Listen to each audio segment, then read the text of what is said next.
चेन्नई नगर के सभी सम्माननीय नागरिक बंधुओं, माताओं, बहनों, मैं बहुत आभारी हूं आप सभी का और विशेष रूप से श्री शोभाकांत जी का, प्रदीप भाई का, निरंजन भाई का, मेघानी भाई, इन सब का बहुत आभारी हूं कि इन सब की प्रेरणा से मुझे आपके बीच में एक ऐसे विषय पर बात करने का मौका मिला जिन विषयों पर मैं पहले बात नहीं करता था। हमारी जो चिकित्सा और स्वास्थ्य का विषय है, इस पर बात करने की प्रेरणा मुझे पिछले 3-4 साल पहले हुई जब मैंने भारत सरकार को एक पत्र लिखा था। मैंने भारत देश की सरकार के स्वास्थ्य मंत्री को एक पत्र लिखा था ये जानने के लिए कि हमारे देश के लोगों की स्वास्थ्य की स्थिति क्या है। हमारे देश की सरकार हर 10-10 साल में एक जनसंख्या की गणना कराती है, जिसको सेंसस कहते हैं हमारे देश में। तो जब सेंसस होता है तब उस समय यह भी गणना की जाती है कि कितने लोग बीमार हैं, किनको क्या क्या बीमारी है और कितने लोग स्वस्थ हैं, कितने संपूर्ण स्वस्थ हैं, कितने आधे स्वस्थ हैं। तो मैंने आज से लगभग 4 साल पहले एक पत्र लिखा था स्वास्थ्य मंत्री को और उसमें एक ही प्रश्न पूछा था कि भारत के लोगों की स्वास्थ्य की स्थिति क्या है। तो हमारे देश के मंत्री महोदय के सचिव ने, सेक्रेटरी ने उत्तर दिया कि देश के लोगों की स्वास्थ्य की जो स्थिति है उसके लिए हम आपको पूरा डाटा भेज रहे हैं, आप उसका अध्ययन करके खुद अंदाज़ा लगा लीजिए। तो सरकार ने जो मुझको डाटा भेजा वो 1-2 पन्ने का नहीं था, वो काफ़ी 600-700 पन्ने का मोटा सा एक पुलिंदा था। उसमें जो सेंसस की रिपोर्ट थी वो पूरी उन्होंने लिखी थी। वो पढ़कर मुझे बहुत परेशानी हो गई। परेशानी क्या हो गई कि उसमें उन्होंने बताया कि लगभग 112 करोड़ लोग इस देश में रहते हैं और 112 करोड़ लोगों में स्वस्थ लोगों की संख्या गिनती की 25 से 30 करोड़ है। बस 25 से 30 करोड़ लोग ऐसे हैं इस देश में जिनको स्वस्थ कहा जा सकता है, जिनको किसी तरह का कोई रोग नहीं है, शारीरिक रूप से भी और मानसिक रूप से भी। बाकी जितने भी लोग हैं सभी को कुछ न कुछ तकलीफें हैं। जैसे भारत सरकार के विशेषज्ञों ने यह कहा कि 5 करोड़ लोग इस देश में हैं जिनको डायबिटीज है, मधुमेह है, खराब बीमारी है। दुनिया के ज़्यादातर डॉक्टर कहते हैं कि ये जल्दी ठीक नहीं होने वाली बीमारी है और ये 5 करोड़ लोगों को हो गई है। और विशेषज्ञ ये कहते हैं उस रिपोर्ट में कि अगर यही गति और रफ्तार से डायबिटीज बढ़ती गई तो अगले 2014 तक लगभग 10 से 12 करोड़ लोगों को ये होगी। फिर उस रिपोर्ट में उन्होंने कहा है कि 12 से 13 करोड़ लोग ऐसे हैं जिनको लंग्स इन्फेक्शन की भिन्न भिन्न बीमारियां हैं, जैसे दमा है, अस्थमा है, सांस फूलती है, ब्रोंकियल अस्थमा है, ट्यूबरकुलोसिस है। ऐसे 12-13 करोड़ लोग हैं। फिर वो विशेषज्ञों की रिपोर्ट कहती है कि भारत में लगभग 15-16 करोड़ लोग हैं जिनको घुटनों का दर्द, कमर का दर्द, कंधे का दर्द, हड्डियों का दर्द, जिसको आप संधिवात कहते हैं सरल भाषा में, ये हड्डियों के, जोड़ों के दर्द की बीमारियां हैं। फिर उसी रिपोर्ट में बताया गया है कि 9 से 10 करोड़ लोग हैं जिनको पेट का कुछ न कुछ तकलीफ है, जिनको पित्त की बीमारियों के द्वारा हम लोग अक्सर परिभाषित करते हैं। गैस बनना, एसिडिटी होना, अल्सर होना, पेप्टिक अल्सर होना, हाइपर एसिडिटी होना, वगैरह वगैरह। और ये सब मैं पढ़ता गया और एक जगह लिखा हुआ था रिपोर्ट में, बहुत परेशान करने वाली बात, कि 20 से 22 करोड़ लोग हैं जिनको आंखों की कुछ ना कुछ बीमारी है। या तो कम दिखता है या बिल्कुल नहीं दिखता, रात में नहीं दिखता, दिन में दिखता है तो रंग का अंतर पता नहीं चलता। हम लोग अंग्रेजी में उनको नाइट ब्लाइंडनेस या कलर ब्लाइंडनेस या ग्लूकोमा जैसी बीमारियों से परिभाषित करते हैं। और ये पढ़ते पढ़ते मैं परेशान होता गया। अंत में रिपोर्ट के आखिरी हिस्से में सरकार की तरफ से ये बताया गया था कि ये सब बीमारियां तो हैं और सरकार इनके लिए क्या क्या प्रयास कर रही है। हर साल केंद्र सरकार का बजट है इन बीमारियों को ठीक करने के लिए, वो करीब 96,000 करोड़ रुपए का है, परोक्ष और प्रत्यक्ष दोनों मिलाकर, डायरेक्ट और इनडायरेक्ट। फिर राज्य सरकारों के अलग अलग बजट हैं। उन्होंने बताया कि जैसे तमिलनाडु की राज्य सरकार का बजट 35,000 करोड़ का है, आंध्र प्रदेश की सरकार का बजट 28,000 करोड़ का है। ऐसे अलग अलग राज्यों की सरकारों का बजट है। केंद्र सरकार का बजट और राज्य सरकार का बजट दोनों मिलाकर औसतन मैंने निकाला तो लगभग 1-1.25 लाख करोड़ रुपए का खर्चा है सरकार की तरफ से। फिर ये पूरी रिपोर्ट पढ़ने के बाद और एक हिस्सा है रिपोर्ट का कि भारत की सरकार कहती है कि विभिन्न बीमारियों का इलाज करने के लिए इस देश में जो डॉक्टरों की संख्या है, जो रजिस्टर्ड हैं, वो 23 लाख हैं। MBBS, MD, MS, BAMS माने आयुर्वेद के और प्लस BHMS होम्योपैथी के, तीनों विधाओं के, होम्योपैथी, आयुर्वेद और एलोपैथी तीनों मिलाकर सरकार कहती है कि 23 लाख डॉक्टर हैं जो रजिस्टर्ड हैं। अब 23 लाख डॉक्टर और लगभग 70 से 75 करोड़ मरीज या बल्कि 80 करोड़ मरीज, तो मैंने हिसाब निकाला कि एक डॉक्टर कितने लोगों का इलाज कर सकता है। अगर ईमानदारी से कोई डॉक्टर सवेरे से शाम तक, सवेरे 7 बजे से शाम 7 बजे तक क्लिनिक में काम करे तो ज्यादा से ज्यादा 50 लोगों को वो देख सकता है। अब 23 लाख डॉक्टर हैं और 50 का उसमें गुणा कर दो तो बीमारों की संख्या और जिनका इलाज हो पा रहा है उनकी संख्या में जमीन आसमान का अंतर है। फिर मैंने एक दूसरा पत्र लिखा और मैंने स्वास्थ्य मंत्री को यह कहा कि ये डॉक्टरों की संख्या तो पर्याप्त नहीं है बीमारों का इलाज करने के लिए। क्या सरकार की ऐसी कोई योजना है कि डॉक्टरों की संख्या बढ़ाई जाए? तो मंत्री के यहां से पत्र आ गया कि भारत की सरकार और राज्य की सरकारों ने अब तक जितने डॉक्टर्स बनाए हैं, इनको बनाने में करीब 10 लाख करोड़ से ज्यादा का खर्च हो चुका है। अगर ये संख्या हम दुगनी करें तो 20 लाख करोड़ रुपए हमें चाहिए। सरकार के पास इतना धन उपलब्ध नहीं है, इसलिए ये व्यवस्था कैसे आगे बढ़ेगी मालूम नहीं। फिर मैंने भारत सरकार को याद दिलाया कि भारत सरकार ने एक अंतर्राष्ट्रीय समझौता किया हुआ है जिसमें कई देश शामिल हैं और वो समझौते का टाइटल है 2014 तक सभी स्वस्थ। भारत में सन 2014 तक सभी को स्वस्थ हो जाना है, ये सरकार का समझौता है। तो 2014 तक कैसे होने वाला है? मुझे नहीं लगता कि कोई होने की संभावना है। और सरकार स्वीकार करती है कि जिस गति से सरकार काम कर रही है, अगर सभी हिंदुस्तानियों को स्वास्थ्य दिया जाए, चिकित्सा दी जाए, तो कम से कम 350 साल लगेंगे। ये कैलकुलेशन मैंने कैसे निकाला? हर साल जितने डॉक्टर इस देश में पढ़कर निकल रहे हैं, एलोपैथी, होम्योपैथी और आयुर्वेद के, और उसमें देश का जो ग्रोथ रेट है 10%, वो जोड़कर हर साल उनकी संख्या बढ़ती जाए तो 350 साल में सभी को चिकित्सा और स्वास्थ्य मिल जाएगा। अब पता नहीं 350 साल में कितने जीवित बचेंगे और कितने यहां से चले जाएंगे। अब मेरी एक जो दुख की बात है मन की, वो ये कि 350 साल में जनसंख्या अगर जो बढ़ रही है उसको जोड़ दिया इसमें, तो किसी को भी स्वास्थ्य कभी भी उपलब्ध नहीं हो सकेगा। जब ये जानकारी मुझे आई तो मैं बहुत परेशान हुआ और मैंने सोचा कि ये तो बड़ी गंभीर स्थिति है। फिलहाल पिछले कुछ वर्षों से मैं स्वामी रामदेव जी के साथ जुड़ा हूं। उनसे जब मैंने इन सब विषयों पर चर्चा की तो वो भी कहते हैं कि बात तो बहुत गंभीर है। सबको स्वास्थ्य मिलना सरकार के बूते का और सरकार के दम पर और चिकित्सा जो चल रही है इस देश में उसके दम पर तो संभव नहीं है, कोई और रास्ता ढूंढना पड़ेगा। अब दूसरा रास्ता ढूंढने के लिए मैंने भारत देश के कई बड़े चिकित्सकों से बात करना शुरू किया, ऐसे वैद्यों से बात करना शुरू किया जो आयुर्वेद के बड़े पंडित माने जाते हैं इस देश में। विशेष रूप से एक वैद्य हैं हार्डीकर, पूना में रहते हैं और उनका भारत में बहुत बड़ा ऊंचा स्थान है। आजकल हिंदुस्तान के आयुर्वेद चिकित्सा के जो विशेषज्ञ हैं वो उनको आधुनिक चरक कहते हैं, इतनी ऊंची स्थिति है उनकी। हार्डीकर जी की उम्र उनकी लगभग 85 वर्ष हो चुकी है।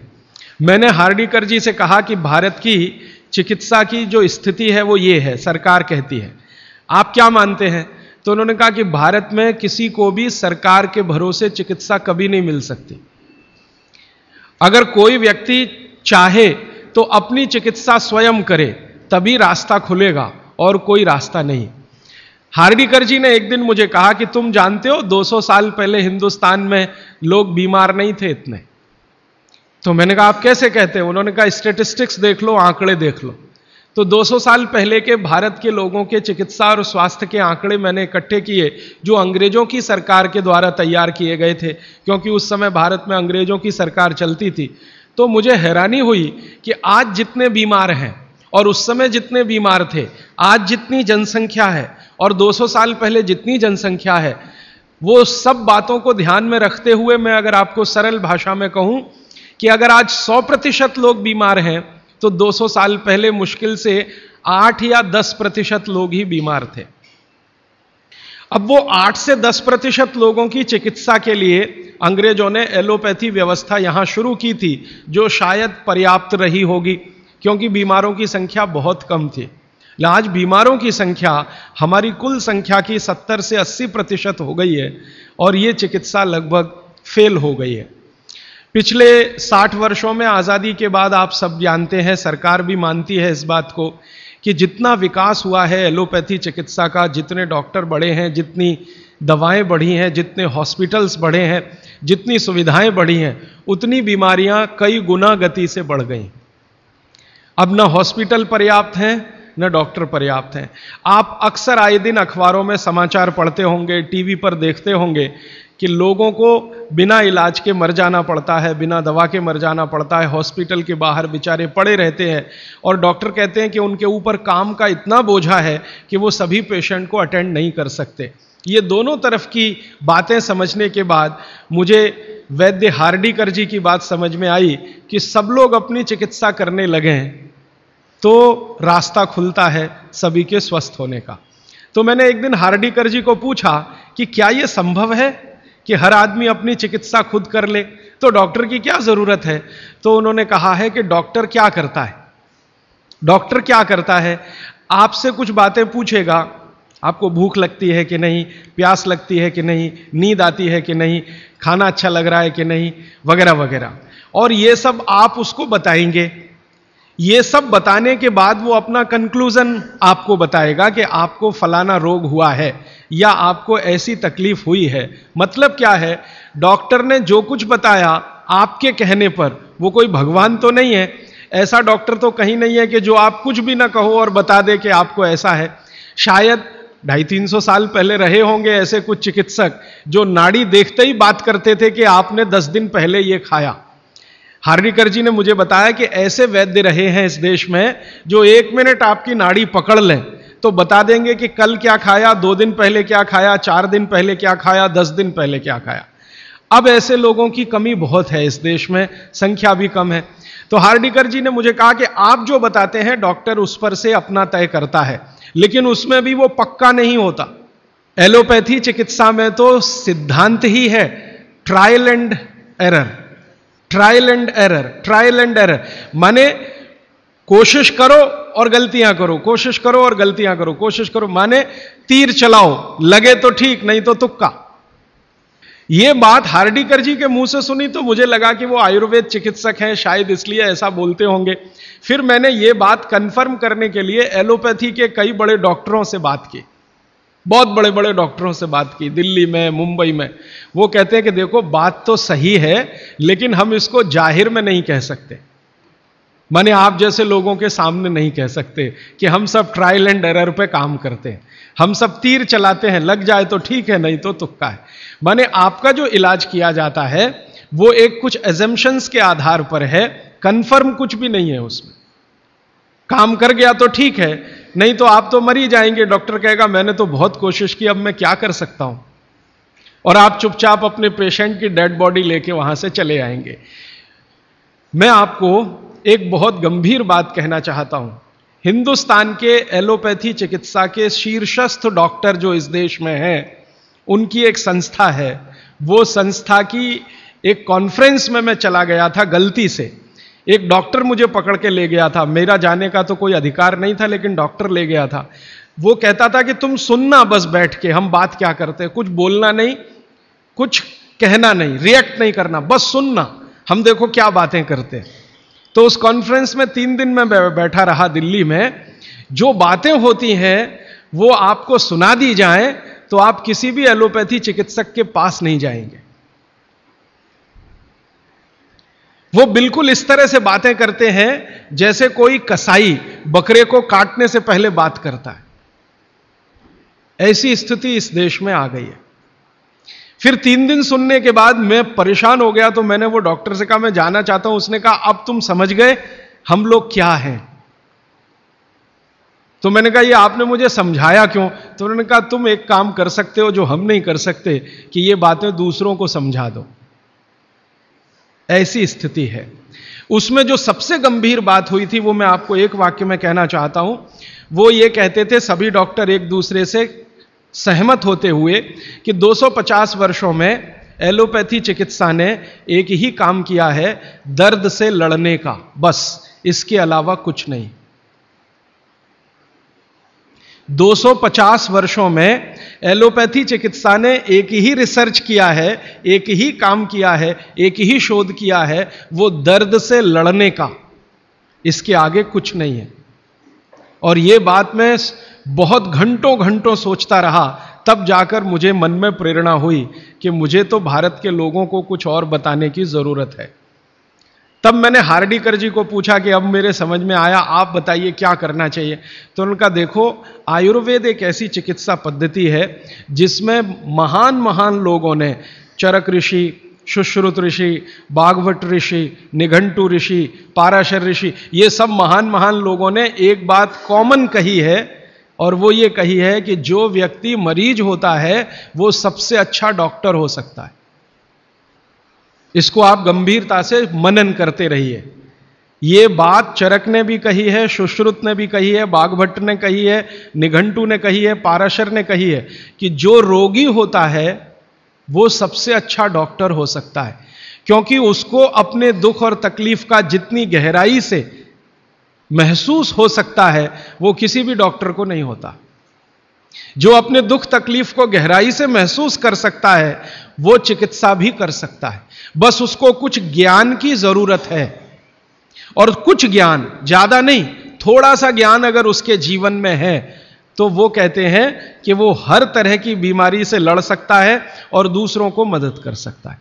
उनके इस वाक्य से मुझे बहुत प्रेरणा हुई कि जो रोगी है वो सबसे अच्छा चिकित्सक हो सकता है। और आयुर्वेद के जितने बड़े पंडित हैं वो भी मानते हैं इस बात को। वो ये कहते हैं कि आयुर्वेद का 85% हिस्सा, ये बात मैं आप सबको बहुत विनम्रता पूर्वक लेकिन गंभीरता से कह रहा हूं, इसको आप कभी भूलिएगा मत। आपके जीवन के स्वास्थ्य और चिकित्सा का 85% हिस्सा इतना सरल और आसान है कि आप स्वयं उसे कर सकते हैं। मात्र 15% हिस्सा ऐसा है जिसमें आपको किसी विशेषज्ञ की मदद की जरूरत पड़ सकती है। मात्र 15%। अगर परसेंटेज में बात किया जाए तो आप जानते हैं 33% पर आदमी पास हो जाता है, और उसके ऊपर सेकंड डिवीजन, थर्ड डिवीजन, और 60 पे तो फर्स्ट डिवीजन होती है, 75% पे तो डिस्टिंक्शन आ जाती है। मैं 85% की बात कर रहा हूं। 85%, 85% चिकित्सा और स्वास्थ्य का हिस्सा ऐसा है जो आप स्वयं अपने जीवन में कर सकते हैं बिना किसी विशेषज्ञ की मदद के। बस 15% हिस्सा है जिसमें किसी विशेषज्ञ की जरूरत है। और आपको मैं एक आगे की बात कहता हूं कि ये जो 15% हिस्सा है आपकी जिंदगी का जिसमें आपको विशेषज्ञ की जरूरत पड़ती है, ये हिस्से में सबसे कम बीमारियां हैं। सबसे कम बीमारियां, माने जहां आपको विशेषज्ञ की आवश्यकता पड़े आपके जीवन में, वो बीमारियों की संख्या सबसे कम है।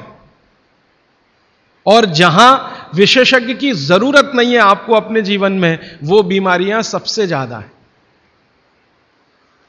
इसका माने कि हम 85% तो डॉक्टर हो ही सकते हैं। कंक्लूजन इस बात का यह है। अब आप अगर 85% से और बेहतर डॉक्टर होना चाहते हैं तो बागवट ऋषि कहते हैं कि अपने शरीर को थोड़ा जान लीजिए, बस। और वो दूसरी महत्व की बात कहते हैं कि अपने भोजन को पहचान लीजिए। शरीर को जान लीजिए, भोजन को पहचान लीजिए, तो वो कहते हैं आप 100% डॉक्टर हो सकते हैं। शरीर को जान लीजिए मतलब थोड़ा फिजियोलॉजी, थोड़ा एनाटॉमी, आज की भाषा में मैं कहूं थोड़ा शरीर विज्ञान आपको मालूम हो। और ये बहुत आसान है आजकल, कोई मुश्किल काम नहीं है। भारत सरकार ने विभिन्न तरह की छोटी छोटी पुस्तकें छपा रखी हैं जो बच्चों को पढ़ाई जाती हैं। एनसीईआरटी के सिलेबस में अब तो ये आ गया है। वो किताबें बाजार में उपलब्ध हैं, आप खरीद लाइए और आपको थोड़ा फिजियोलॉजी तो समझ में आ ही जाएगा, थोड़ा बहुत एनाटॉमी समझ में आ जाएगा, शरीर के क्या क्या अंग हैं, अंगों के क्या क्या उपांग हैं, हृदय है तो कहाँ है, लीवर है तो कहाँ है, किडनी है तो कहाँ है, लीवर का किडनी से क्या संबंध है, किडनी का हृदय से क्या संबंध है, आपस के उनके इंटर रिलेशनशिप है। अब तो एक चार्ट आता है कैलेंडर जैसा, मेरी आपको विनती है कि खरीद के एक टांग लीजिए अपने घर में, आपको भी मदद करेगा, आपके बच्चों को भी मदद करेगा। तो ये हिस्सा बहुत आसान है, मुश्किल नहीं है। बस इसमें जो मुश्किल हिस्सा है वो ये कि शरीर के अंगों के और उपांगों के जो नाम हैं वो जो भाषा में दिए गए हैं वो आपको थोड़ा कम समझती है, तो आप आयुर्वेद वाला ले लीजिए, वो आसानी से समझ में आएगा, उनके आपस के संबंध वगैरह वगैरह। मैं इस विषय पर ज्यादा नहीं जाना चाहता क्योंकि ये उपलब्ध है आपके सामने, और इसमें ज्यादा बात करूंगा तो समय खर्च होगा। आपको सिर्फ संकेत कर रहा हूं कि आज आप चाहें तो आज, नहीं तो एक दो दिन में कुछ ऐसी पुस्तकें फिजियोलॉजी एनाटॉमी की खरीद लें, नहीं तो एक कैलेंडर चार्ट आता है वो ले लें, 2-3 कैलेंडर के चार्ट आते हैं वो ले लें। अभी सरकार ने एक 12 कैलेंडर का चार्ट निकाला है, बहुत ही सरल भाषा में है, बहुत आसान है, उसको घर में टांग कर पलटते रहें, देखते रहें। ज्यादा से ज्यादा 8-10 दिन आप देखेंगे, आपको समझ में आ जाएगा लीवर क्या है, हृदय क्या है, किडनी क्या है, आपस के इनके फंक्शंस क्या है।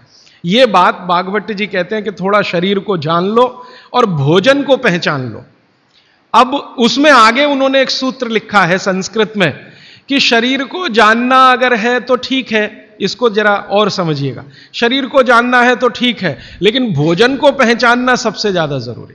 माने उनका कहना यह है कि शरीर को जान लें तो ठीक है, नहीं जाने तो भी भोजन को तो पहचान लें। और भागवत जी ने पूरी विनम्रता से, पूरी गंभीरता से एक बात लिखी है कि जिसने भोजन को पहचान लिया उसको जिंदगी में कभी भी किसी चिकित्सक की जरूरत तो नहीं पड़ेगी। अब भोजन को पहचान लिया माने रसोई घर को पहचान लिया, सीधी सी बात है। और भागवत जी कहते हैं कि जीवन की सबसे बड़ी खोज अगर कोई है तो वो रसोई घर है। और वो कहते हैं कि सबसे बड़ा विज्ञान अगर कोई है तो ये रसोई घर का विज्ञान है, जिसको भोजन विज्ञान कहें या पाक शास्त्र कला कहें, जो भी बात आप कहना चाहें। वो ये कहते हैं कि इससे बड़ी खोज पूरी दुनिया में हुई नहीं और अगले हजारों साल होगी नहीं। इतनी गहरी बात वो कहकर चले गए यहां से। वो कहते हैं कि पिछले हजारों साल में हुई नहीं भोजन से ज्यादा रिसर्च, और अगले हजारों साल में होगी नहीं। और मैं अपने अनुभव से और आप खुद अपने अनुभव से ये बात कह सकते हैं कि दुनिया में भोजन और रसोई पर सबसे ज्यादा रिसर्च अगर कहीं हुई तो भारत में हुई, और अगले हजारों साल भी होगी तो भारत में ही होगी। क्यों? दूसरे देशों में भोजन ही नहीं है, रिसर्च क्या करेंगे? हो भोजन तब तो रिसर्च करें। आप में से बहुत सारे लोग यूरोप गए होंगे, अमेरिका गए होंगे, आप देखिए भोजन क्या है उनके पास, ले दे के एक पाव रोटी और डबल रोटी। अब वो आलू से खा लो या प्याज से खा लो, प्याज से खा लो कि आलू से खा लो, उसको बीच में काट के प्याज भर लो या प्याज बगल में रख के खा लो, उसको पिज्जा कह दो, बर्गर कह दो, हॉट डॉग कह दो, कोल्ड डॉग कह दो, वो प्रिपरेशन तो एक ही है ना। और वो प्रिपरेशन है मैदे का, मैदे को सड़ाकर बनाया हुआ। इसके अलावा उनके पास कुछ है नहीं जिसको फूड स्टफ कहा जाए, माने सॉलिड भोजन, मुख्य भोजन कहा जाए, वो उनके पास एक ही है, पाव रोटी डबल रोटी। उसको वो मछली से भी खा सकते हैं, गाय के मांस से भी खा सकते हैं, बकरे के मांस से भी खा सकते हैं, या वगैरह वगैरह, कहीं से कुछ भीख में मिल गया दाल चावल वगैरह तो उसके साथ खा सकते हैं, वो सब भीख में मिला हुआ है, उनके यहां कुछ होता है नहीं। मैं आपको एक छोटी सी जानकारी देना चाहता हूं। एक बार एक विदेशी व्यक्ति से मेरा झगड़ा हो गया, एक जर्मनी का व्यक्ति था, उससे झगड़ा हो गया। झगड़ा कुछ इस बात का था कि भारत महान है कि जर्मनी महान है। ये जर्मनी के लोगों को आप जानते हैं थोड़ा शॉविनिज्म बहुत है, खराब शब्द है शॉविनिज्म, लेकिन मैं इस्तेमाल कर रहा हूं। वो कहते हैं हम श्रेष्ठ हैं, दुनिया में हमसे बड़ा कोई नहीं, हम सर्वश्रेष्ठ हैं वगैरह वगैरह। हिटलर भी यही कहता था। तो उसकी महानता की हवा निकालने के लिए मैंने उससे कुछ सवाल कर लिए तो परेशान हो गया, लेकिन जर्मनी की असलियत सामने आ गई। मैंने उसको पूछा तुम्हारे देश में क्या होता है? गन्ना होता है, गन्ना। शुगर केन, तो उसने कहा नहीं होता। आम होता है? आम नहीं होता। केला होता है? नहीं होता। चीकू होता है? नहीं होता। संतरा होता है? नहीं होता। मौसम्मी होती है? नहीं होती। वो बहुत परेशान हो गया तो कहने लगा, देखिए मिस्टर राजीव दीक्षित, कोई भी मीठी चीज मेरे देश में नहीं होती। अब बात आगे करिए। कोई भी मीठी चीज मेरे देश में नहीं होती। एक वाक्य में उसने खत्म कर दिया। फिर मैंने कहा अच्छा चलो, मीठी चीज नहीं, कड़वी चीज पूछते हैं। मेथी होती है? मेथी, मेथी तो मीठी नहीं है, तो मेथी होती है? उसने कहा नहीं होती। पालक होता है? नहीं होता। चुकंदर होता है? नहीं होता। फिर थोड़ी देर में परेशान हो गया, कहने लगा हरे पत्ते की कोई चीज मेरे देश में नहीं होती। तो मैंने कहा फिर होता क्या है? तो उसने कहा दो ही चीजें हैं, एक तो आलू होता है और एक प्याज होती है। तो आलू को प्याज में मिला के खा लो या प्याज को आलू में मिला के खा लो, और कुछ नहीं होता। फिर मैंने उसको गिनाना शुरू किया कि देखो भारत में क्या क्या होता है, मीठी चीजों में क्या क्या होता है, खट्टी चीजों में क्या क्या होता है, तीखी चीजों में क्या क्या होता है, कसैली या कड़वी चीजें क्या क्या है। 6 रस है ना, षड रस की बात कही जाती है। 6 रस में मैंने गिनाना शुरू किया तो वो कहता है कि यार इसमें तो एक एनसाइक्लोपीडिया लिख जाएगा। मैंने कहा यस, भारत में इतना ही होता है। और मैंने उसको जब ये कहा कि ये हर गांव में होता है, तब तो वो बहुत परेशान हो गए। मैंने कहा हर गांव में होता है, 7,32,000 गांव हैं, हर गांव में ये सब होता है। माने किसी गांव को दूसरे पर निर्भर रहने की जरूरत नहीं है, नमक को छोड़कर। तब उसने कहा कि सच में इंडिया इज ग्रेट। ये ग्रेटनेस है अपने देश की। हमको अगर ये समझ में आती है तो भागवत जी की बातें हमको बहुत अच्छे से समझ में आएंगी। मैं भागवत जी के बारे में 1-2 जानकारी और देकर विषय पर आना चाहता हूं, ये भूमिका के रूप में कह रहा हूं। भागवत जी भारत देश के उन महान ऋषियों में गिने जाते हैं जिन्होंने चरक से भी ज्यादा काम किया। ये बात को बहुत ध्यान से आप सुनिएगा, लेकिन मैं विनम्रतापूर्वक कह रहा हूं। अब तक हमने बार बार चरक का नाम सुना है, चरक चरक चरक। भागवत जी चरक के शिष्य थे और चरक ने जितने साल काम किया उससे 1.5 गुना ज्यादा काम भागवत जी का है। चरक जी के जाने के बाद चरक ने जो सूत्र लिखे हैं, जो उनकी खोज है, रिसर्च है, चरक संहिता जो पूरा का पूरा शास्त्र है, उसके एक एक सूत्र को प्रमाणित करने का काम भागवत जी ने किया। प्रमाणित करने का मतलब ऑब्जर्वेशन करना, फिर जैसा रिजल्ट है वैसा ही प्राप्त करना। जैसे चरक ऋषि ने कहा यह खाने से यह होता है, मान लो उन्होंने एक स्टेटमेंट कर दिया कि यह वस्तु खाने से यह होता है। भागवत जी ने उसको प्रमाणित करने में 25 साल लगा दिए, 20 साल लगा दिए, 30 साल लगा दिए, और जब तक देख नहीं लिया तब तक उसको लोगों को कहने लायक नहीं माना। हमारे आयुर्वेद चिकित्सा शास्त्र के जो विशेषज्ञ हैं वो ये मानते हैं कि चरक जो थे महापंडित थे, बहुत ऊंचे स्थान के व्यक्ति थे, लेकिन भागवत जी थे वो साधारण आदमियों के चिकित्सक थे। इसका मतलब क्या है? इसका मतलब यह है कि चरक ने जो बातें बहुत गहराई से और गूढ़ शब्दों में कही हैं, भागवत जी ने उनको बहुत सरल करके साधारण लोगों की समझ में आए वैसा प्रस्तुतिकरण कर दिया है।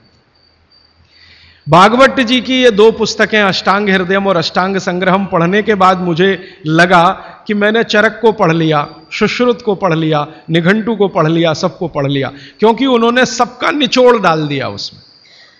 और वो ये कहते हैं कि अब मैंने जो तैयार कर दिया है अष्टांग हृदयम या अष्टांग संग्रहम, ये आम आदमी के लिए है। वो चाहे तो इसका पालन करे और अपने जीवन में मेरी तरह से सुखी और निरोगी रहे। भागवत जी 135 वर्ष तक जिंदा रहे और उनके शिष्य बताते हैं कि उन्होंने इच्छा मृत्यु को धारण किया। माने उनकी इच्छा हो गई थी कि अब बहुत दिन जिंदा रहने से कोई फायदा नहीं है, तो मृत्यु को वरण किया। ऐसे पंडित आदमी, इतनी कमांड अपने शरीर पर। और वो ये कहते हैं जब मृत्यु को जा रहे थे तो उनके शिष्य कह रहे थे कि परेशान हम हो जाएंगे, आप चले जाएं। उनका कोई परेशानी नहीं है, ये शरीर छोड़ूंगा, दूसरा धारण करूंगा। जैसे तुम शर्ट बदलते हो मैं बदल लूंगा, लेकिन अब मुझे जाना चाहिए, इस शरीर का सीमा हो गया है। ऐसे व्यक्ति जिन्होंने मृत्यु को धारण किया अपनी इच्छा से, उन्होंने जो कुछ अपने जीवन में किया है वो 2 ही पुस्तकों में सारा समाहित है, तीसरी कोई पुस्तक उन्होंने लिखी नहीं। और वही दोनों पुस्तकों में कुल मिलाकर 7000 सूत्र हैं। 7000, दो पुस्तकों में कुल मिलाकर 7000 सूत्र हैं। सभी सूत्र संस्कृत में हैं, ये तो आप जानते ही हैं, क्योंकि उस जमाने में हिंदी थी नहीं, तमिल थी नहीं, तेलुगु थी नहीं, ज्यादा से ज्यादा संस्कृत ही थी या प्राकृत थी। तो संस्कृत में उन्होंने सब कुछ लिखकर छोड़ दिया। वही सूत्र मैं पिछले कई वर्षों से पढ़ता रहा, 4-5 वर्षों से तो बहुत ज्यादा पढ़ रहा हूं। जब से मुझे मन में ये बात आई, पढ़ता रहा। और हमारा जो अभियान है, जो पूरे देश में हम चलाते हैं स्वदेशी के लिए, उससे ये बहुत गहराई से जुड़ा है। क्योंकि हमारे अभियान में अब तक हम ये बात करते थे ना कि घर में पेप्सी कोला, कोका कोला मत लाओ क्योंकि विदेशी पेय है। फिर मैं ये भी कहता था ये पीने लायक नहीं है, टॉयलेट क्लीनर है। बहुत साल पहले मैं बोल के गया था चेन्नई में। अब सरकार ने भी मान लिया है कि टॉयलेट क्लीनर है और वैज्ञानिकों ने सिद्ध कर दिया है कि टॉयलेट क्लीनर है। तो ये बातें हम स्वदेशी अभियान में जोड़कर चलते थे। जब मुझे पता चला कि इसी स्वदेशी अभियान का एक बड़ा हिस्सा है, पेप्सी कोका कोला भारत से धन लूटकर अमेरिका ले जा रहा है, ऐसे एलोपैथी चिकित्सा की दवाएं बनाकर कंपनियां उससे भी ज्यादा लूट कर ले जा रहे। एक अमेरिकन कंपनी है, उसका नाम है प्रॉक्टर एंड गैम्बल। उसकी बैलेंस शीट मैंने देखी तो उनका मुनाफे का प्रतिशत 20,000 है, माने 20,000% प्रॉफिट कमा रहे हैं वो भारत में। पेप्सी कोका कोला तो 1000% पे काम कर रहे हैं, प्रॉक्टर एंड गैम्बल 20,000% पे काम कर रहा है। एक अमेरिकन कंपनी है एली लिली, उनका प्रॉफिट परसेंटेज 35,000 है, 35,000% मुनाफा कमा रहे हैं वो भारत में। तो ध्यान में आया कि विदेशी कंपनियां पेप्सी कोका कोला बेचकर जितना धन कमा रही हैं, उससे कई गुना ज्यादा एलोपैथी की दवाएं बेचकर कमा रही हैं। और उस धन को कमाने में भारत के चिकित्सक उनकी थोड़ी मदद कर रहे हैं, क्योंकि वो उन्हीं दवाओं का प्रिस्क्रिप्शन लिख रहे हैं जो ये कंपनियां बेच रही हैं। मैंने बहुत सारे चिकित्सकों से यह पूछने का लगातार प्रयास किया है कि आप इसी कंपनी की दवाएं क्यों लिखते हैं। मान लो एक चिकित्सक है, बहुत पैसे वाला है, प्रॉक्टर एंड गैम्बल की ही दवाएं लिखता है। बंबई में मैंने ये ज्यादा काम किया। और एक है वो एली लिली की ही लिखता है, एक है सेंडोज की ही लिखता है, एक सीबागाइगी की ही लिखता है। तो पता चला कि उनका कमीशन फिक्स है। ये खराब शब्द बोलने के लिए आप मुझे माफ करेंगे, डॉक्टरों का कंपनियों से कमीशन फिक्स है। माने कमीशन जो कंपनी ज्यादा देगी वो उसका प्रिस्क्रिप्शन लिखेंगे। इसका मतलब यह है कि उनको आपकी चिकित्सा से कोई लेना देना नहीं है, उनको अपने कमीशन की चिंता है। और वो कमीशन खाकर ऐसी दवाएं भी लिखेंगे आपको जो जरूरत नहीं है, गैर जरूरी हैं। अक्सर आपने देखा है कि एक साथ कोई डॉक्टर का प्रिस्क्रिप्शन है, 18-20 गोलियां लिखी हुई हैं, 4 सुबह 4 दोपहर 4 शाम 4 रात गोलियां ऐसे खिलाते हैं जैसे सब्जियां खाएं हम। और वो तो कहते हैं कि सब्जी वब्जी खाओ ही मत, गोलियां ही खाते रहो। हाँ, विटामिन बी के लिए भी गोली खा लो, विटामिन सी के लिए भी गोली खा लो, विटामिन ए के लिए भी गोली खा लो, और गोली से भी ज्यादा इंजेक्शन लगवा लो। और अब तो उन्होंने पता नहीं क्या क्या सब बना दिया। माने जो प्रकृति हमें दे रही है उसके चक्कर में न फंस के ये गोलियों के चक्कर में फंसो, ताकि कंपनी का माल बिके, ताकि उनका भी कमीशन बढ़े। ये पूरे देश में चल रहा है, कहीं ज्यादा कहीं कम। मैं आपको विनम्रतापूर्वक ये कहने आया कि जिस चिकित्सक को भगवान मानकर आप उसके पास जाते हैं, पैसे भी देते हैं, फीस भी देते हैं, लेकिन वो दवा आपको देता है कमीशन के आधार पर कि ज्यादा कमीशन है तो ये दवा लिखनी है, नहीं तो नहीं लिखनी। और भारत की सरकार बिल्कुल भी फेल हो चुकी है इस कमीशन खोरी को रोकने में। और मेडिकल काउंसिल ऑफ इंडिया के पास ऐसा कोई कार्यक्रम नहीं है कि डॉक्टरों की कमीशन खोरी पर वो कंट्रोल कर सके। जो शपथ लेकर डॉक्टर निकल रहे हैं उसके ठीक उल्टे काम वो अपने जीवन में कर रहे हैं। एक शपथ उनको दिलाई जाती है, वो शपथ लेकर निकलते हैं, उसमें बड़ी बड़ी बातें हैं, लेकिन जीवन ठीक उसका उल्टा है। तो ये सब बातों को ध्यान में रखकर मुझे ऐसा लगा कि भागवत जी की बात जो वो कहते हैं कि 85% जो जीवन की चिकित्सा है वो हर व्यक्ति स्वयं कर सकता है, 15% के हिस्से में विशेषज्ञ की जरूरत है। तो मुझे लगा कि जो 85% है वो तो जानो। और वो जानने के लिए 5-6 साल जो काम किया मैंने, उसमें से कुछ सूत्र मैंने निकाले। भागवत जी के 7000 सूत्र हैं, सभी सूत्रों पे बात करूं तो कम से कम तो महीना सवा महीना लगता है, वो भी रोज 3 घंटे बात करूं तो मैंने कहा और सोचा कि इतना समय किसी के पास भी नहीं है और शायद मेरे पास भी नहीं है, तो इनमें से कुछ सूत्र हैं जो बहुत जरूरी लगते हैं, वो निकालो। तो भारत में जैसे मैंने हार्डीकर जी का नाम लिया, उनकी मैंने मदद ली इसमें, और हार्डीकर जी के बराबर के कई ऐसे वैद्य हैं, उनकी मदद मैंने ली, और मैंने कहा कि आप मुझे बताओ ये सूत्र ये सूत्र ये सूत्र ये सूत्र बहुत ही जरूरी है, बिना इसके आदमी का जीवन ही नहीं चलेगा, ये पहले मुझे बता दो।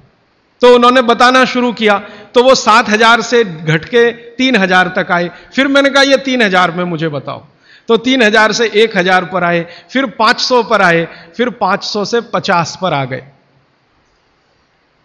और वो 50 के बाद भी उन्होंने कहा अगर तुम ये 50 भी नहीं बता सकते तो ये 15 तो जरूर बता दो। तो मैं तो आपको 50 तो कम से कम बताने ही वाला हूं, क्योंकि अगले 5-6 दिन मेरे पास समय है, लेकिन उन 50 में जो 15 हैं वो सबसे महत्वपूर्ण हैं। भागवत जी खुद मानते हैं, और उनके नीचे के जितने भी विशेषज्ञ हुए हैं पिछले हजारों सालों में, वो भी मानते हैं कि ये सबसे महत्वपूर्ण सूत्र हैं। उसमें से पहला सूत्र मैं बात शुरू करता हूं। आपके पास अगर कागज पेन हो तो जरूर निकाल लीजिए, नोटबुक है तो बहुत अच्छा होगा, डायरी है तो बहुत ही अच्छा होगा, क्योंकि पता नहीं दोबारा कब कौन व्यक्ति इस विषय पर आपसे बात करने आएगा।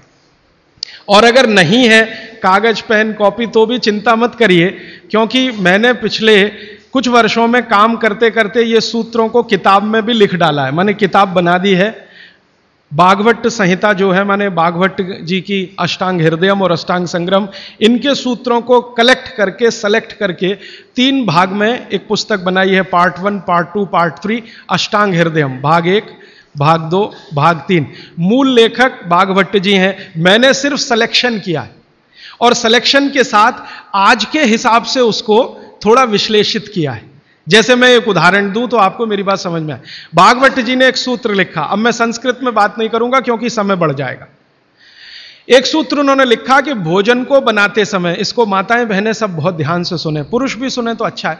भोजन को बनाते समय पवन का स्पर्श और सूर्य का प्रकाश अगर नहीं मिला, किसको? भोजन को। जिस भोजन को आप बना रहे हैं या पका रहे हैं, उसको पकाते समय पवन का स्पर्श और सूर्य का प्रकाश नहीं मिला, वो भोजन कभी नहीं करना। क्यों? तो वो आगे लिखते हैं ये भोजन नहीं विष है। और फिर आगे लिखते हैं कि दुनिया में 2 तरह के विष हैं। एक ऐसे विष होते हैं जो तत्काल असर करते हैं, और एक ऐसे विष होते हैं जो धीरे धीरे असर करते हैं। तत्काल असर वाले विष आप जानते हैं, जीभ पर 1 ड्रॉप डालो मर जाओ, ऐसे बहुत विष हैं। और धीरे धीरे असर करने वाले विष माने 2 साल में, 5 साल में, 10 साल में, 15 साल में, 20 साल में असर करेंगे और आपको मरने की स्थिति में पहुंचा देंगे। तो सूत्र उनका इतना है कि जिस भोजन को बनाते समय पवन का स्पर्श और सूर्य का प्रकाश ना मिले, वो भोजन को कदापि ना करें, क्योंकि वो विष है। अब ये तो सूत्र है, पहले संस्कृत है, मैंने वो हटा दिया, संस्कृत नहीं कहा, सीधे हिंदी में कहा।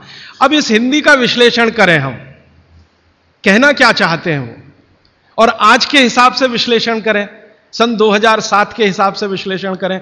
अब तक मैंने जो बोला वो भागवत जी का हिस्सा था, अब जो वो बोल रहा हूं वो मेरा हिस्सा है। भागवत जी कह रहे हैं कि प्रेशर कुकर का भोजन ना करें, क्योंकि प्रेशर कुकर एक ऐसी तकनीक है जिसमें भोजन बनाते समय ना तो सूर्य का प्रकाश जा सकता है, ना पवन का स्पर्श उसको मिलेगा। प्रेशर कुकर से जो भी है वो हवा बाहर तो आ सकती है, बाहर की हवा अंदर जाने की उसमें कोई डिवाइस नहीं है, कोई रास्ता नहीं। सूर्य का प्रकाश उसमें अंदर जाए ऐसी कोई टेक्नोलॉजी उसमें डेवलप नहीं हुई है। तो भागवत जी ने 3500 साल पहले कहा, शायद उनको ये अंतर चेतना में आ गया होगा कि ये कभी ना कभी आदमी प्रेशर कुकर बना ही लेगा। ये मैंने मजाक में कहा, लेकिन आज के हिसाब से आपको समझ में आए इसके लिए। तो वो ये कहते हैं कि प्रेशर कुकर का भोजन ना करें। माने हमारे घर में एक प्रेशर कुकर है जिस पर भागवत जी का सिद्धांत लागू नहीं होता। माने सिद्धांत ऐसे लागू नहीं होता कि हम उसका खाना खाएं, ना खाएं, वो विष है। फिर मैंने वैज्ञानिकों से बात की कि ये प्रेशर कुकर का भोजन विष है, ऐसा बागभट्ट जी कहते हैं, आपका क्या कहना है? तो हमारे देश में CDRI नाम की एक बड़ी लेबोरेटरी है, सेंट्रल ड्रग रिसर्च इंस्टीट्यूट, वहां के 2 साइंटिस्टों ने कहा कि यार काम तो हमने करके देखा है, बात सही है बागभट्ट जी। मैं कहता हूं ये टीवी पे बोलो, तो उन्होंने कहा ये प्रेशर कुकर कंपनियां गर्दन काट देंगी हमारी, टीवी पे नहीं बोल सकते हम, तुम चाहो तो बोलो। मैंने कहा आपकी रिसर्च क्या कहती है? वो ये कहते हैं कि ये जो प्रेशर कुकर है ज्यादा से ज्यादा या 99% एल्यूमिनियम के बने हुए हैं। एल्यूमिनियम आप जानते हैं। और वो ये कहते हैं कि भोजन रखने और बनाने का सबसे खराब मेटल अगर कोई है तो एल्यूमिनियम ही है। सबसे खराब मेटल जिसमें भोजन को आप रखें और भोजन को पकाएं वो एल्यूमिनियम ही है। और दोनों वैज्ञानिक, वो कहते हैं नाम नहीं लेना हमारा इसलिए मैं नहीं ले रहा हूं, वो ये कहते हैं कि हमारा 18 साल का रिसर्च ये कहता है कि अगर इस एल्यूमिनियम के प्रेशर कुकर का खाना बार बार आप खाते जाओ तो गारंटी है कि आपको डायबिटीज तो हो ही जाएगा, अर्थराइटिस तो हो ही जाएगा, ब्रोंकाइटिस भी होने की पूरी संभावना है और सबसे ज्यादा टीबी होने की संभावना है, अस्थमा, टीबी, ये सब होने की संभावना। मैं पूछा आपने अब तक कितनी बीमारियों को डिटेक्ट किया? तो उन्होंने कहा 48 बीमारियों को हम डिटेक्ट कर चुके हैं जो प्रेशर कुकर के खाने से ही होती हैं। और ये दोनों रिसर्चर सबसे ज्यादा इन्होंने रिसर्च किया जेलों में। जेल है ना हमारी, वहां सभी कैदियों को एल्यूमिनियम के बर्तन में ही खाना मिलता है, आप जानते हैं। तो ये दोनों वैज्ञानिक लखनऊ के हैं। लखनऊ की जेल में, लखनऊ के आसपास की जेलों में इन्होंने बहुत काम किया। वो जेलों में जाते हैं और जो कैदी एल्यूमिनियम के बर्तनों में खाना खाते हैं उनके ऊपर उन्होंने बहुत काम किया। और उन्होंने कहा सबका जीवन कम होता है और जीवन की शक्ति कम होती है, प्रतिकारक शक्ति कम होती है और रोग बहुत जल्दी उनको आते हैं। बाद में मैंने एक छोटा सा काम इसमें ऐड किया। वो वैज्ञानिकों से रिपोर्ट लेने के बाद मैंने ये तय किया कि पता करो कि ये एल्यूमिनियम कब से आया, क्योंकि ये ज्यादा पुरानी चीज नहीं है। तो पता चला 100-125 साल पहले आया। 100-125 साल पहले अंग्रेजों की सरकार थी। अंग्रेजों की सरकार के वैज्ञानिकों ने एल्यूमिनियम को हिंदुस्तान में इंट्रोड्यूस कराया। और आपको सुनकर हैरानी होगी कि अंग्रेजों की सरकार का जो पहला नोटिफिकेशन आया एल्यूमिनियम के बर्तन बनाने का, वो जेल के कैदियों के लिए ही आया। और उनका यह तय हुआ था कि जेल के कैदियों को एल्यूमिनियम के बर्तनों में ही भोजन दिया जाए, क्योंकि ये सब भारत के क्रांतिकारी हैं और अंग्रेजों को इन्हें मारना है। उस जमाने में आप जानते हैं जेल में कोई भी होता था तो वो क्रांतिकारी होता था। भगत सिंह हो या उधम सिंह, चंद्रशेखर हो या अशफाक उल्ला, राजेंद्र नाथ लाहिड़ी हो या ठाकुर रोशन सिंह, ये सब तो क्रांतिकारी थे जो जेलों में जाया करते थे अंग्रेजों के जमाने। इनको जानबूझकर एल्यूमिनियम के बर्तन में ही खाना देना है ताकि ये जल्दी मरे या मरने की स्थिति में आ जाए। तो समझबूझकर अंग्रेजों की सरकार ने एल्यूमिनियम के बर्तन इस देश में इंट्रोड्यूस किए। अब परिणाम क्या हुआ? अंग्रेज तो चले गए, लेकिन जेलों में आज भी ये नियम चल रहा है कि भोजन एल्यूमिनियम के बर्तनों में ही दिया जाएगा। अंग्रेज चले गए फिर भी ये काम चल रहा है। और अब मुश्किल ये हो गई है कि वो जेलों से हमारे घर में आ गया और हमारे घरों से ज्यादा गरीबों के घर में आ गया।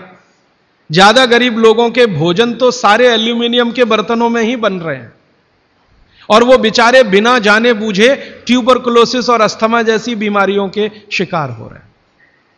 तो भागवत जी का सूत्र तो बहुत सरल है, सिंपल है कि जो भोजन को बनाते समय सूर्य का प्रकाश या पवन का स्पर्श ना मिले वो भोजन कभी नहीं करना। मैंने उदाहरण के लिए आपको समझा दिया कि प्रेशर कुकर का भोजन नहीं करना क्योंकि ये जहर है।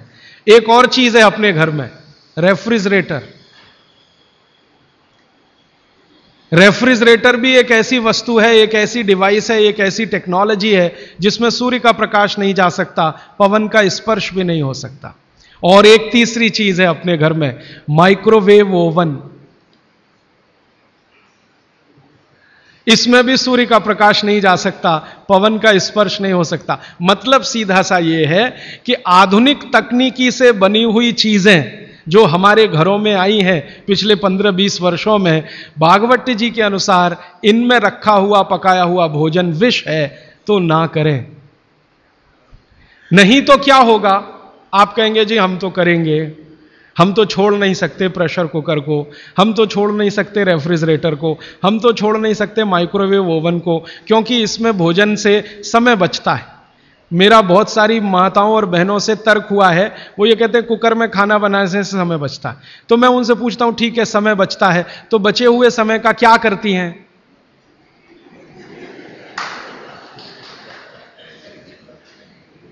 तो ज्यादातर माताओं बहनों का उत्तर है सास भी कभी बहू देखते हैं। इधर प्रेशर कुकर में खाना बना के समय बचा, फिर हमने टीवी के सामने वो समय इन्वेस्ट कर दिया, तो नेट रिजल्ट क्या? और फिर मैं जब उनको समझाता हूं कि ये जो आपने आधा घंटा या 1 घंटा समय बचाया भोजन पकाने में, ये आपका घंटों घंटों हॉस्पिटल में खराब कराएगा। तब 2 घंटे रोज के हिसाब से मान लो बचा लिया, और साल भर में आपने 700-800 घंटे बचा लिए। कल्पना करो, फिर एक दिन हॉस्पिटल में भर्ती हो गए और 2-4 महीने वहां निकल गया, नेट रिजल्ट क्या? वही 0 का 0। तो ये एक सूत्र है जिस पर मैं आपसे बात कर रहा हूं कि भोजन को बनाते समय, पकाते समय कोई ऐसी वस्तु जहां सूर्य का प्रकाश ना जाता हो, पवन का स्पर्श ना होता हो, वो ना करें। अब इसमें विश्लेषण की जरूरत है। भागवती जी तो लिख के चले गए, अब ये क्यों का जवाब हमें ढूंढना है, और इसमें जरूरत हो तो आधुनिक विज्ञान की मदद भी लेनी है। मॉडर्न साइंस ने कुछ लॉजिक डेवलप किए हैं, कुछ ऑब्जर्वेशंस उन्होंने दिए हैं, तो उनकी मदद से ये क्यों ना करें, क्या कारण है, यहां से अब बात मैं शुरू करता हूं। आधुनिक विज्ञान क्या कहता है प्रेशर कुकर के बारे में, ये जाने। प्रेशर कुकर एक ऐसी टेक्नोलॉजी है जो खाने को जल्दी पकाती है, यह है सीधा सा मतलब। अब खाने को जल्दी पकाने के लिए यह प्रेशर कुकर क्या करता है, जो भोजन आपने उसमें अंदर रखा है पकने के लिए उस पर, और जो पानी डाला है आपने भोजन पकाने के लिए उस पर अतिरिक्त दबाव डालता है। यह है प्रेशर। प्रेशर माने दबाव। तो अतिरिक्त दबाव डालने की टेक्नोलॉजी है प्रेशर कुकर। और यह अतिरिक्त दबाव कहां से आता है? प्रेशर कुकर में आपने दाल डाली, ऊपर से पानी डाला, थोड़ा हल्दी मसाले डालकर बंद करके रख दिया। अब उसमें वो एक सीटी लगा दी, वो सीटी लगाई, यही सबसे खतरनाक चीज है पूरे प्रेशर कुकर के। सीटी ना लगाएं तो आपका प्रेशर कुकर आपके लिए अच्छा है। सीटी लगाते ही क्या करता है, पानी गर्म होगा। आप जानते हैं पानी गर्म होने से वाष्पीकरण शुरू होता है, वेपराइजेशन शुरू होता है। तो पानी की वाष्प प्रेशर कुकर में चारों तरफ इकट्ठी हुई, वो वाष्प जो है ना वो दबाव डालती है। किस पर? दाल पर, चावल पर, सब्जी पर। यह दबाव डाल के होता क्या है, दाल, एक कल्पना करिए अरहर की दाल, थोड़ी देर के लिए कल्पना, अरहर की दाल के छोटे छोटे टुकड़े, एक दाल को तोड़कर 2 टुकड़े, जिसको द्विदल कहते हैं। जैन समाज के लोग तुरंत समझ में आ जाएंगे। द्विदल, चने की दाल, अरहर की दाल, ये सब द्विदल है। इसको तोड़कर आपने दाल बनाई है। अब ये दाल पानी में पड़ी है, नीचे से गर्म और ऊपर से भाप का दबाव, तो ये दाल जो है ना फट जाती है। फटना समझते हैं? वो दरकना शुरू हो जाता है। उसके अंदर के जो मॉलिक्यूल हैं, दाल के अंदर जो अणु हैं, वो अणु एक दूसरे को जो जकड़कर बैठे हुए हैं, ये पानी का प्रेशर उन अणुओं को तोड़ता है और दाल दरकना शुरू होती है। वो दाल दरक जाती है और पानी इतना गर्म होता है तो उबल जाती है, पकती नहीं है, उबलती है। पकना और उबलने में अंतर है। तो उबल जाती है और दरक जाती है। आप खोलते हैं, 5 मिनट बाद आपको लगता है दाल पक गई है। पक नहीं गई है, वो थोड़ी सॉफ्ट हो गई है, नरम हो गई है, क्योंकि नीचे से गर्मी पड़ी, ऊपर से प्रेशर पड़ा वाष्प का। वो पकी नहीं है, उबल गई है और उसका सॉफ्टनेस बढ़ गई है। तो आपने खा लिया तो आपने कहा पकी हुई दाल खा ली। माफ करिए, दाल पकी हुई नहीं है। फिर आप बोलेंगे जी पकी हुई दाल और इस दाल में क्या अंतर है? पकी हुई दाल का आयुर्वेद में एक सिद्धांत है। आयुर्वेद में वैसे सभी सिद्धांत हैं, उसमें से एक मैं आपसे बता रहा हूं। आयुर्वेद चिकित्सा यह कहती है कि जिस वस्तु को खेत में पकने में जितना ज्यादा समय लगता है, जिस वस्तु को पकने में खेत में जितना ज्यादा समय लगता है, भोजन रूप में पकने में भी उसको ज्यादा समय लगता है। अब अरहर की दाल की बात करें, आप में से थोड़ा भी गांव से जुड़ा हुआ कोई व्यक्ति होगा तो आप जानते हैं अरहर की दाल को खेत में पकने में कम से कम 7 से 8 महीने लगता है। कम से कम 7 से 8 महीना लगता है। क्यों? अरहर की दाल में जो कुछ भी है जिसको आप न्यूट्रिएंट के रूप में जानते हैं, माइक्रो न्यूट्रिएंट के रूप में जानते हैं, सूक्ष्म पोषक तत्व के रूप में जानते हैं, वो मिट्टी से दाल तक आने में सबसे ज्यादा समय लगता है। ये जो मिट्टी है ना खेत की, ये माइक्रो न्यूट्रिएंट्स का खजाना है। खेत की मिट्टी में कैल्शियम है, खेत की मिट्टी में आयरन है, खेत की मिट्टी में सिलिकॉन है, कोबाल्ट है, जिप्टन है, जोरोन है, ये सब माइक्रो न्यूट्रिएंट्स खेत की मिट्टी में है। ये पौधे की जड़ में आते हैं, जड़ से तने में आते हैं, तने से फल में आते हैं। इस पूरी क्रिया में बहुत समय लगता है, तो इसलिए दाल को पकने में समय लगता है। तो आयुर्वेद यह कहता है कि जिस दाल को खेत में पकने में ज्यादा समय लगा उसको घर में भी पकने में ज्यादा समय लगना चाहिए। क्यों? ये जो माइक्रो न्यूट्रिएंट्स धीरे धीरे एब्जॉर्ब हुए हैं दाल में, खींच कर आए हैं दाल में, इनको डिसॉल्व होने में भी धीरे धीरे ही समय लगेगा। आप दाल क्यों खाना चाहते हैं? आप दाल खाना चाहते हैं प्रोटीन के लिए। प्रोटीन कहां से आएगा? ये जो माइक्रो न्यूट्रिएंट्स का कलेक्शन दाल में इकट्ठा है, इनके टूट जाने पर, बिखर जाने पर, तो वो बिखरने और टूटने में उसको देरी लगने वाली है, क्योंकि आने में देरी लगी है। यह प्रकृति का सिद्धांत है, आयुर्वेद का नहीं कहना चाहिए, प्रकृति का सिद्धांत है। बच्चे को पेट के अंदर गर्भाशय में विकसित होने में समय लगता है। दुनिया में हर चीज को विकसित होने में समय लगता है, जल्दी कुछ नहीं होता। इसलिए दाल भी जल्दी नहीं पकती, बच्चा भी जल्दी नहीं होता। सभी चीजों में यह है, प्रकृति का नियम है। और प्रकृति का दूसरा नियम है कि जिन चीजों को पकने में, बड़ा होने में ज्यादा समय लगा है, उनको डिसॉल्व होने में भी ज्यादा समय लगेगा। और दाल जब डिसॉल्व होगी तब उसके प्रोटीन्स आपको मिलेंगे भोजन में। इसीलिए आप दाल खा रहे हैं, ताकि आपको प्रोटीन की कमी पूरी हो। कुछ विटामिन्स आपको चाहिए, कुछ प्रोटीन्स आपको चाहिए, कुछ और दूसरे अंश आपको चाहिए। तो आयुर्वेद का नियम बिल्कुल सीधा है कि दाल ज्यादा देर में पकी है तो घर में भी ज्यादा देर में पके। अब मेरे समझ में आया कि हमारे पुराने लोग जो बुजुर्ग थे वो कितने बड़े वैज्ञानिक थे। मैं एक बार जगन्नाथपुरी गया था, आप भी गए होंगे। तो वहां भगवान का प्रसाद बनाते हैं तो प्रेशर कुकर में नहीं बनाते, आप जानते हैं। हालांकि वो चाहें तो प्रेशर कुकर रख सकते हैं, क्योंकि जगन्नाथपुरी के मंदिर के पास करोड़ों रुपए की संपत्ति है। तो मैंने मंदिर के महंत को पूछा कि ये भगवान का प्रसाद, माने वहां दाल और चावल मिलता है प्रसाद के रूप में, वो मिट्टी की हांडी में क्यों बनाते हैं? आप में से जो भी गए हैं जगन्नाथपुरी, आप जानते हैं वो मिट्टी की हांडी में दाल मिलती है और मिट्टी की हांडी में चावल मिलता है या खिचड़ी मिलती है, जो भी मिलता है प्रसाद के रूप में। तो मैंने महंत को पूछा कि आप ये मिट्टी की हांडी में ही क्यों बनाते हैं? तो उसने एक ही वाक्य कहा, मिट्टी पवित्र होती है। तो ठीक है, पवित्र होती है, ये हम सब जानते हैं।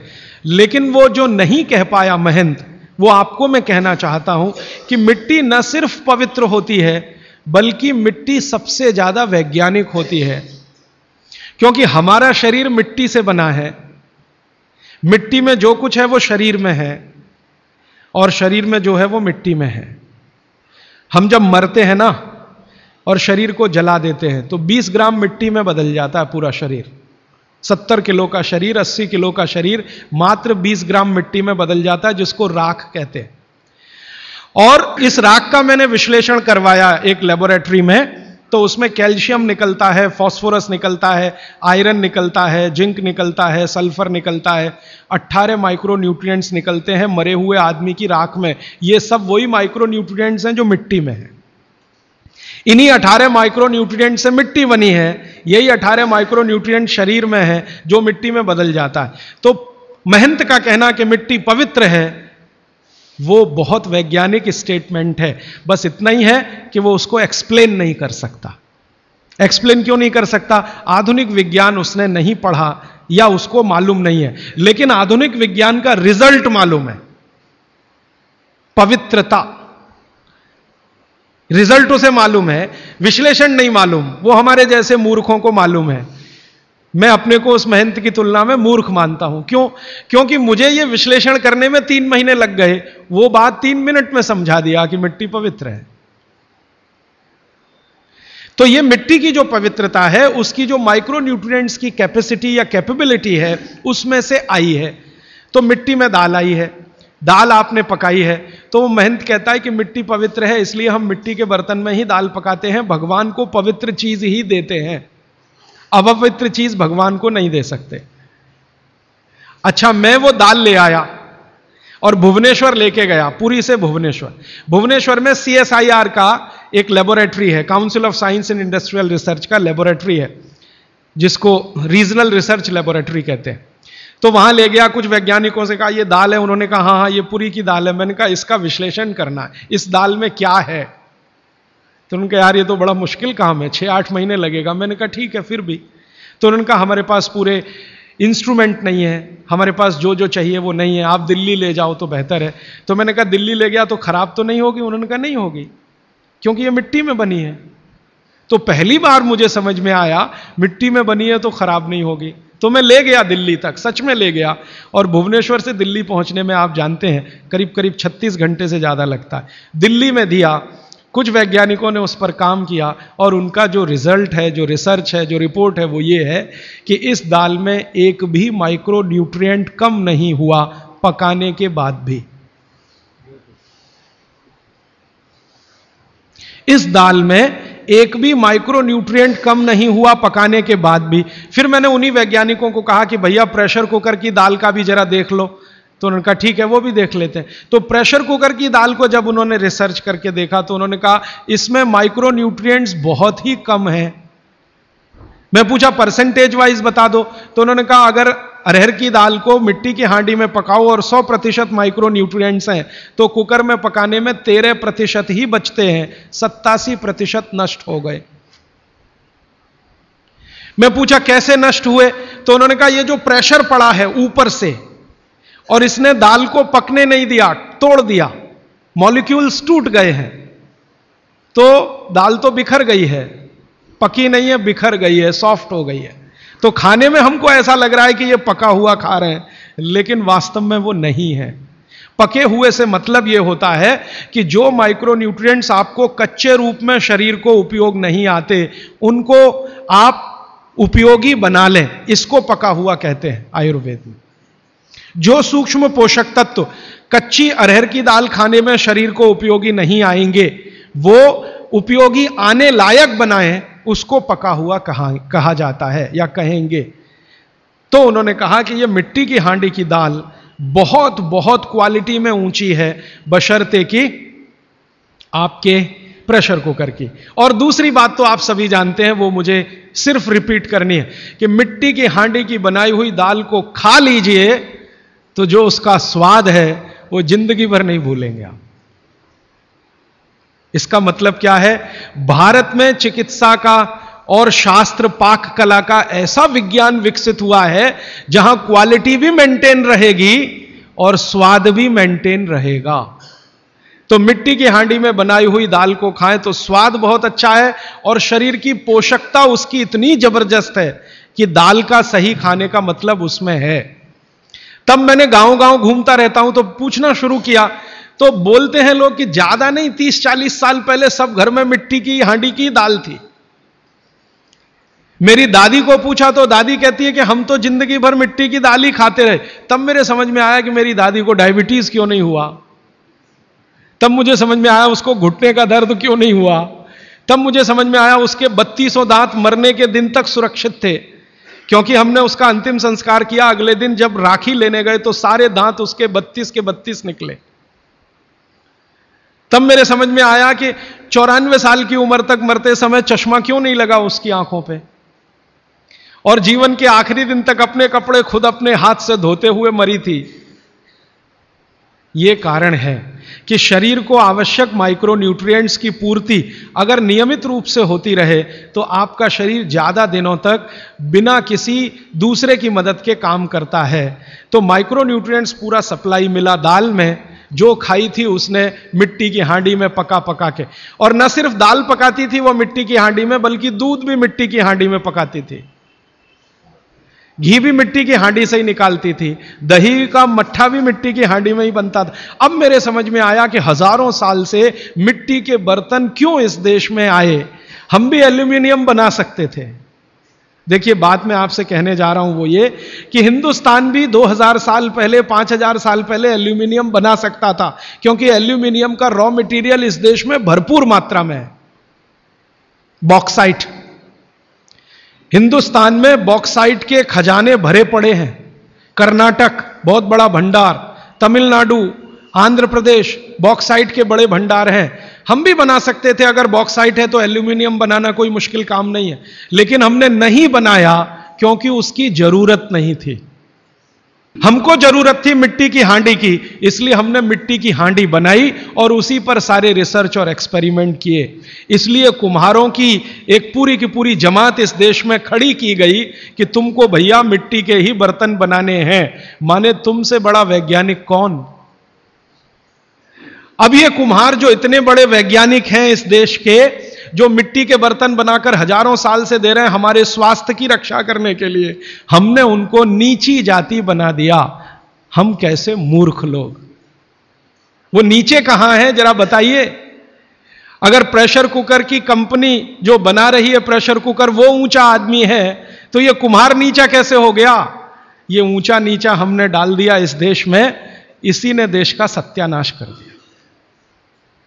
ये ऊंचा नीचा कुछ तो अंग्रेजों ने डाला, कुछ अंग्रेजों के पहले जो मुसलमान थे उन्होंने डाला, और कुछ अंग्रेज और मुसलमानों के जाने के बाद हम काले अंग्रेजों ने इसको ऐसा पक्का बना दिया कि कुम्हार इस देश में बैकवर्ड क्लास है। जो सबसे बड़ा वैज्ञानिक काम कर रहा है मिट्टी के बर्तन बना बनाकर आपके माइक्रो न्यूट्रिएंट्स को, आपके सूक्ष्म पोषक तत्वों को कम नहीं होने देने के लिए मिट्टी का सिलेक्शन करता है वो। आपको मालूम है हर एक मिट्टी से बर्तन नहीं बनते। एक खास तरह की मिट्टी है वही बर्तन बनाने में काम आती है, और एक खास तरह की मिट्टी है जो हांडी बनाती है, दूसरे खास तरह की मिट्टी इसमें कुल्हड़ बनता है, तीसरे खास तरह की मिट्टी में कुछ और बनता है। यह मिट्टी को पहचानना कि इसमें कैल्शियम ज्यादा, इसमें मैग्नीशियम ज्यादा, इसलिए हांडी इससे बनाओ, और इसमें कैल्शियम मैग्नीशियम कम है इसलिए इसका कुल्हड़ बनाओ, ये तो बहुत बहुत बारीक और विज्ञान का काम है। ये सब कुम्हार कर रहे हैं, हजारों साल से कर रहे हैं, बिना किसी यूनिवर्सिटी में पढ़े हुए कर रहे हैं। तो हमें तो वंदन करना चाहिए, उनके सामने नतमस्तक होना चाहिए। कितने महान लोग हैं। दुर्भाग्य से सरकार की कैटेगरी में वो बैकवर्ड क्लास में आते हैं। तो ये जो मिट्टी के बर्तन की बात हुई, वो मिट्टी के बर्तन की बात इसलिए कि माइक्रो न्यूट्रिएंट्स का सब कुछ सामान्य रहता है, इसलिए हमारे यहां एल्यूमिनियम के बर्तन या दूसरे मेटल के बर्तन का चलन कम है। भगवान के लिए तो बनाते नहीं, धातुओं के बर्तन में खाना नहीं बनता, सभी मंदिरों में भोजन और प्रसाद ज्यादातर मिट्टी के। तो आप भी कर लीजिए ये काम, प्रेशर कुकर निकालिए, मिट्टी की हांडी ले आइए। तो आप कहेंगे जी दाल देर में पकेगी, सिद्धांत ही वही है दाल का, तो जो देर में खेत में पकी है वो देर में घर में भी पकेगी। तो आप बोलेंगे फिर टाइम मैनेजमेंट कैसे होगा? मैं आपको सरल बता देता हूं, दाल को हांडी में रख के चढ़ा दीजिए, बाकी सब काम करते रहिए, घंटे डेढ़ घंटे में पक जाएगी, उतार लीजिए, फिर खा लीजिए। घंटे डेढ़ घंटे में आपके झाड़ू पोछा, दूसरे बर्तन साफ करना, कपड़े साफ करना, या जो भी काम करना है, पढ़ना लिखना, बच्चों को पढ़ाना, वो करते रहिए, वो दाल पकती रहेगी। ये है भागवत जी का सूत्र कि ऐसा भोजन नहीं करना जो बनाते समय, पकाते समय सूर्य के प्रकाश से वंचित हो और पवन के स्पर्श से वंचित हो। यह तभी संभव है जब आप खुले बर्तन में खाना बनाएं तो पवन भी अंदर आए और सूर्य का प्रकाश की किरणें भी अंदर आए खुले बर्तन में। और वो खुला बर्तन सबसे अच्छा मिट्टी का हांडी। आप कहें जी मिट्टी की हांडी के बाद अगर कोई चीज है तो हमारे यहां एक मेटल बनता है जिसको आप लोग कहते हैं एलॉय है, कांसा। कांसा आपने सुना है, शायद देखा भी हो किसी के घर में। तो दूसरा सबसे अच्छा माना जाता है कांसा, तीसरा सबसे अच्छा माना जाता है पीतल। अब ये कांसे और पीतल में भी हमने काम कर लिया कि अरहर की दाल को कांसे के बर्तन में पकाएं तो उसके सिर्फ 3% माइक्रो न्यूट्रिएंट कम होते हैं, 97% मेंटेन रहते हैं। पीतल के भगोने में पकाएं तो 7% कम होते हैं, 93% बचे रहते हैं। लेकिन प्रेशर कुकर में बनाएं तो सिर्फ 7% बचते हैं, बाकी खत्म होते हैं। अब आप तय कर लीजिए, आपको लाइफ में क्वालिटी चाहिए तो आपको मिट्टी की हांडी की तरफ ही जाना पड़ेगा। क्वालिटी ऑफ लाइफ की अगर बात आप करेंगे, माने जो खा रहे हैं वो पूरे शरीर में पोषकता दे, ये लाइफ की क्वालिटी की बात आप करेंगे, तो मिट्टी की हांडी की तरफ ही जाना पड़ेगा। माने भारत की तरफ वापस लौटना पड़ेगा, इंडिया से। अभी हम हैं इंडिया में, जो बनाया अंग्रेजों ने या बना दिया अमरीकियों ने, इस इंडिया से निकल के भारत की यात्रा करनी पड़ेगी। और मैंने पिछले 1-2 वर्षों में ये बातें गांव-गांव में कहना शुरू किया है, तो इसका परिणाम पता है क्या, कि कुम्हारों की इज्जत बढ़ गई है गांव में। गांव वाले समझते हैं कि ये तो कोई बड़ा काम कर रहे हैं हमारे लिए। और मैं मानता हूं कि मेरे व्याख्यान की अगर कोई सार्थकता है तो वो ये कि कुम्हारों की इज्जत इतनी बढ़ जाए कि वो पंडितों के बराबर आ जाएं, क्योंकि वो किसी से नीचे नहीं है, क्योंकि वो किसी से छोटे नहीं है। भले वो मिट्टी के बर्तन बना रहे हैं, बहुत वैज्ञानिक काम वो कर रहे हैं। और मजे की बात कि वो हांडी बना के आपको 20-25 रुपए में ही दे रहे हैं, प्रेशर कुकर तो 250-300 रुपए का है।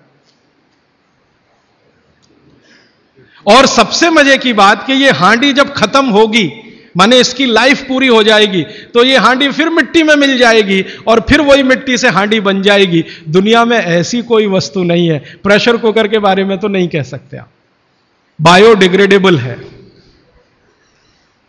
तो आप कोशिश करें अपने घर में थोड़ा परिवर्तन करें। अब मैं आखिरी बात जो आज की कह रहा हूं वो ये, मैंने पिछले 2 वर्षों में मैं होम्योपैथी की भी चिकित्सा करता हूं, तो बहुत सारे पेशेंट मुझे फोन करते हैं, राजीव भाई ये।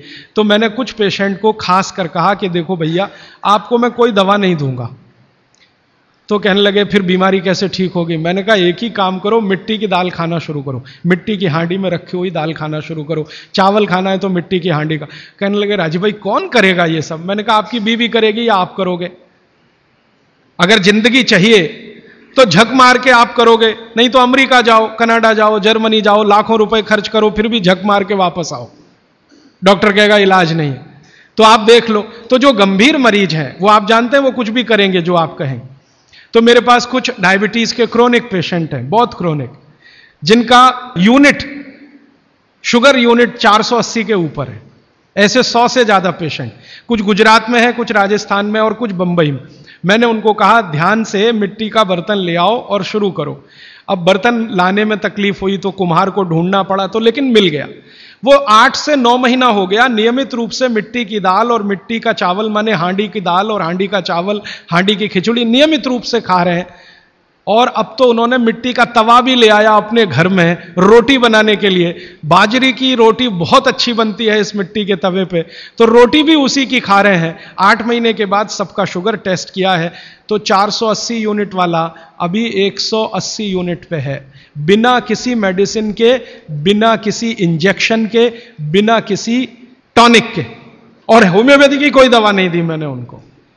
कुछ लोगों को ज्यादा परेशान थे, दवा भी दो, उनको प्लेसिबो दे दिया। प्लेसिबो समझते हैं? खाली गोली, दवा नहीं डाली। तो पेशेंट को लग रहा है कि मैं दवा खा रहा हूं, दवा खा के अच्छा हो रहा हूं। मुझे मालूम है कि वो कोई दवा नहीं है, वो प्लेसिबो है, वो अच्छा हो रहा है उस मिट्टी की दाल खा के, मिट्टी का चावल खा के, मिट्टी की खिचड़ी खा के। रिजल्ट ये है। तब मैंने मान लिया कि बाघभट्ट सच में महान आदमी थे।